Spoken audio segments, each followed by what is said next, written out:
এতিয়া এটা কুৱেশ্যন এটা আছে যে পাৰ্চন বাই 100 oranges ফৰ ₹150 আৰু তাৰ 6টা যদি চেল অৰেঞ্জ কৰে ₹10 এতিয়া ফাইণ্ড হিজ প্ৰফিট অৰ লছেছ পাৰ্চেণ্টেজ। এতিয়া প্ৰথম কথাটো হ'ল কি আছিলে, প্ৰথম আছিলে তোমাৰ 100টা অৰেঞ্জ আছিলে। 100টা অৰেঞ্জৰ দামটো কিমান আছিলে? 150 প্ৰাইচ। এতিয়া তাৰ 6টা বিকিলে ₹10। এতিয়া এনেকুৱা অংকবোৰত কি কৰিব লাগিব, মেইনলি আমি কি কৰিব লাগিব, এতিয়া 100 আছে নহয়, এইপিনে 6 আছে, কাৰণ আমি কোৱান্টিটিটো সমান কৰি পেলাব লাগিব। ইয়াত যদি 100 আছে নহয়, ইয়াতো 100 কৰিবলৈ চাব লাগিব, মানে আমি LCM লৈ পিনে এই কোৱান্টিটিটো আমি মিলাই পেলাব লাগিব।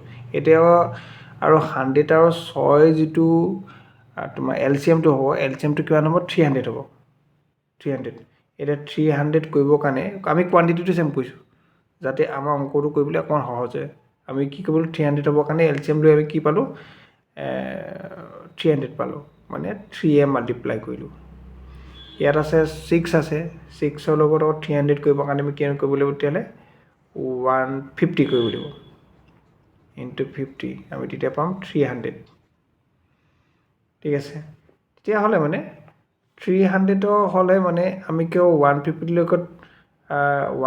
লগত আমি এতিয়া প্ৰাইচটো 150 আছিলে, আমি আকৌ 300 আছে নহয় আকৌ কোৱান্টিটি, আৰু 3 মাল্টিপ্লাই কৰিলে আমি কিমান পাম? 450। ঠিক আছে, আৰু আমি কিমান আছিলে তোমাৰ? 50 আছিলে তোমাৰ কিমান হ'ব? কিমান আছে? 10 rupees কে আছিলে। 10 ইনটু 50 সমান 500। এতিয়া কথাটো কি হ'ল তোমাৰ, এতিয়া আমি যদি প্ৰফিটটো এতিয়া উলিয়াবলৈ হয়, কাৰণ আছিলে 450 টকাত আছিলে তোমাৰ বস্তুটো কিনিছিলে, কষ্ট প্ৰাইচটো আছিলে 450 টকা দাম লৈছিলে, আৰু বিকিলে তোমাৰ 500ত। এতিয়া তোমাৰ প্ৰফিট কিমান হ'ব? তেতিয়াহ'লে চেলিং প্ৰাইচটো আছিলে তোমাৰ 500, তেতিয়াহ'লে 500 হ'লে কিমান হ'ব? 500 মাইনাছ 450 হ'লে আমি পাম 50 rupees। এতিয়া আমি সদায় মেইন কথাটো, যিমান আমি সদায় প্ৰফিট সদায় উলিয়াওঁ কষ্ট প্ৰাইচৰ লগত। কষ্ট প্ৰাইচটো আছিলে তোমাৰ 450।